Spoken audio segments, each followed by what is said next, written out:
ज्या तरुण मुली आहेत किंवा युवा वर्ग आहेत त्यांना रोजगार मिळेल अशा दृष्टीनं आमचा एकच विचार आहे की फक्त आणि फक्त अतुल बाबांनीच आमदार व्हावं। आमदार नसताना सुद्धा त्यांनी एवढी छान कामं केलेत, मग आता ते आमदार का नाहीत होणार? आज माझ्या लाडक्या बहिणीनं प्रत्येक बहिणीनं ठरवले परिवर्तन घडवून आणा आणि अतुल बाबांना प्रचंड मताने विजयी करा आणि ते आमदार होणार होणार होणार। त्यांच्या हातात जर एक सत्ता दिली तर ते काय करू शकतील? कुठलाही पक्षपात किंवा जातीयभेद न करता 10,000 कुटुंब वाचली, 10,000 माणसं वाचली म्हणजे 10,000 कुटुंब वाचली।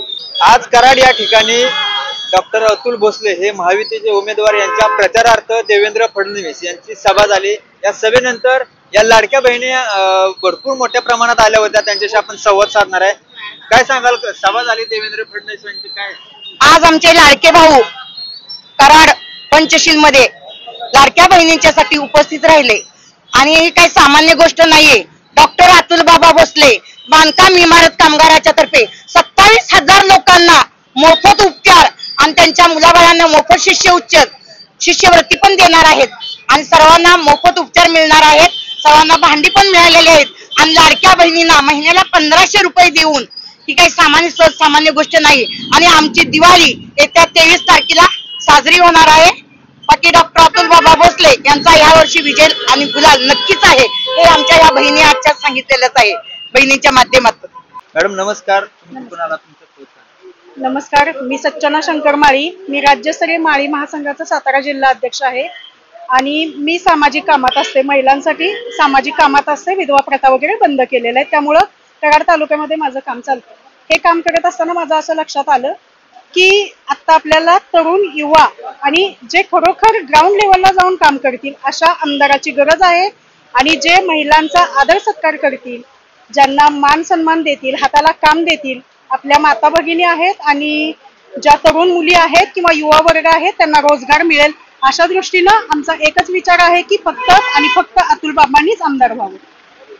जनतेच्या विकासासाठी आपल्याला पूर्ण विचार करून आता मतदान करणं गरजेचं आहे, म्हणजे ही जनजागृती आहे असं मी म्हणेन।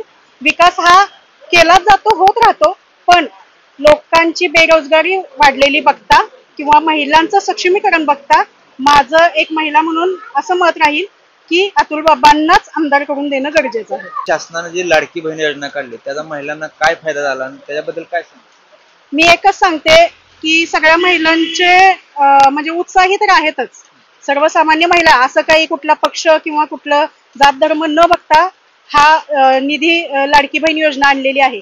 त्यामुळे तळागाळातल्या महिलांना एक लक्षात घ्या, तळागाळातल्या महिलांना 500 जरी मिळाले तरी काय होतं की तुम्ही जे म्हणता की दुबळं केलंय असं नाहीये। एखादा तुमचा खर्च भागला, एखाद्या महिलेच्या मुलांची फी भागली तरी सुद्धा हा फायदा आहे आणि तो त्यांना हातभार म्हणून हे सरकारनं आपल्याला दिलेलं आहे। आता देवेंद्र फडणवीसांची सभा झाली, काय ऐकलं तुम्ही, काय शब्द दिला त्यांनी? बऱ्याच योजना आहेत त्या तळागाळापर्यंत पोहोचवण्याचं त्यांनी आश्वासन दिलेलं आहे।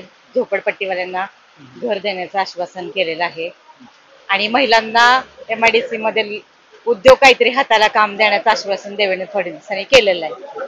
आणि माझ्या तमाम जनतेला म्हणजे आव्हान आहे की परिवर्तन घडवून आणा आणि अतुल बाबांना प्रचंड मताने विजयी करा।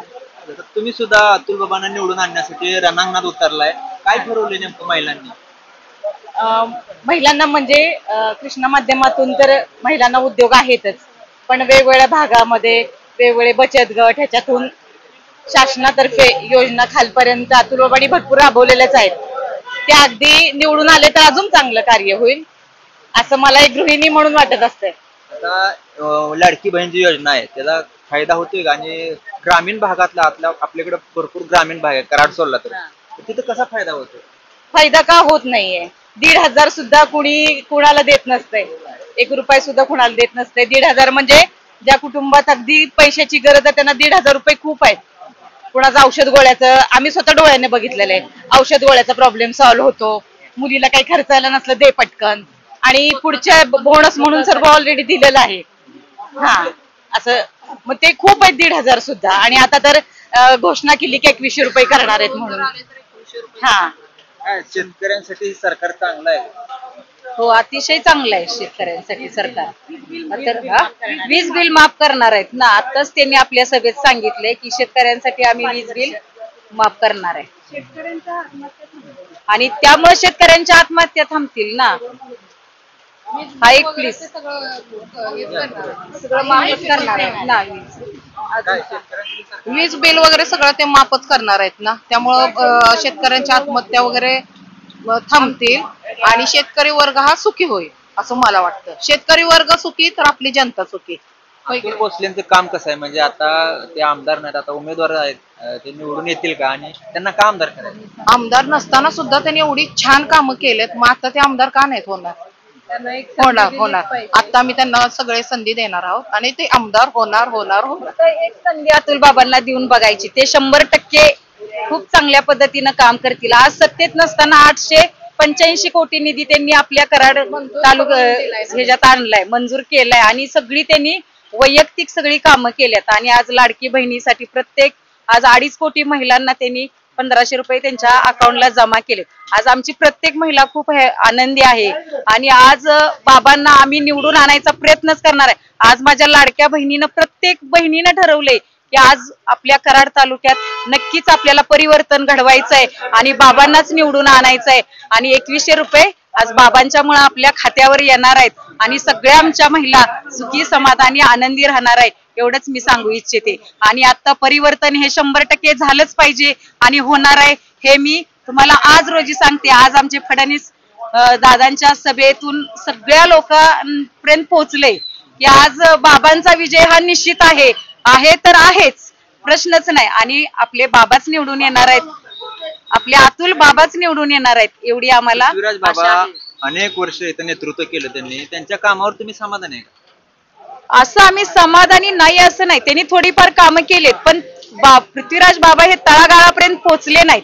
जेवढं आपल्याला त्यांच्याकडून अपेक्षित होतं काम तेवढं आज रोजी झालेलं नाहीये. आज मुख्यमंत्री असताना सुद्धा तुम्ही आपल्या कराड आपलं स्वतःचं गाव असताना तुम्ही काही कुठलं काही काम कायापालट केला नाही. पण आज सत्तेत नसताना अतुल बाबांनी पूर्ण आपल्या कराडचं परिवर्तन केलंय आणि भरपूर योजना आणल्यात आणि त्या आणल्यात सत्यात उतरवल्यात, एवढं निश्चित आहे. त्यामुळे आता जनता सुद्धा म्हणते परिवर्तन आम्हाला पाहिजेच आणि 100% परिवर्तन होणार आणि 23 तारखेचा गुलाल हा अतुल बाबांचाच येणार. कोणत्याही प्रकारचं पद नसताना त्यांनी इतका विकास केला आणि मग त्यांच्या हातात जर एक सत्ता दिली तर ते काय करू शकतील, याचा आपल्या काय कायापालट करू शकतील, आता त्याचं चित्र आपल्याला आत्ताच दिसतंय. आणि म्हणून त्यांना एक चांगली संधी आपण सगळ्यांनी दिली पाहिजे आणि हा बदल केला पाहिजे, तर या कराडचा कायापालट नक्कीच होईल आणि कराड दक्षिण मतदारसंघ हा महाराष्ट्रात चांगल्या प्रकारे उदयास येईल असं मला वाटतं. मी एक बघितलंय कोरोनाच्या काळात की कुठलाही पक्षपात किंवा जातीयभेद न करता 10,000 कुटुंब वाचली, 10,000 माणसं वाचली म्हणजे 10,000 कुटुंब वाचली, म्हणजे कुणाचा पती वाचला, कुणाचा मुलगा वाचला. मी एवढं सांगू इच्छिते की आता अन्न वस्त्र निवारा तशी हॉस्पिटल ही आपली गरज आहे आणि त्या नुसार मी स्वतः सांगते की मी एक महिला म्हणून खूप महिलांना मी तिथं ऍडमिट केलेलं आहे, त्यांचं सगळे प्रश्न सोडवलेले आहेत आणि आपल्या अतुल बाबा आणि कृष्णा समूहाच्या माध्यमातून त्यांना चांगलं आरोग्य ऑपरेशन असतील किंवा बिलांसाठी काही अडचण असेल तर त्या सगळ्या गव्हर्नमेंटच्या सोयी तिथं दिल्या जातात. त्यामुळं अतुल बाबा निवडून येणं ही काळाची गरज आहे. मी सर्व कराड दक्षिण मधल्या महिला आणि माझ्या सर्व बंधू भगिनींना एवढंच आव्हान आहे की 20 तारखेला आपल्या अतुल बाबांना कमळाच्या पुढचं 1 नंबरचं बटन दाबून आपण बहुमोल मतांनी त्यांना आशीर्वाद द्यायचा आहे, एवढंच मी सांगू इच्छिते. माणदेश प्राईम सबस्क्राईब करा आणि अपडेट रहा. नवीन व्हिडिओच्या नोटिफिकेशनसाठी बेल आयकॉनचं बटन दाबा. धन्यवाद.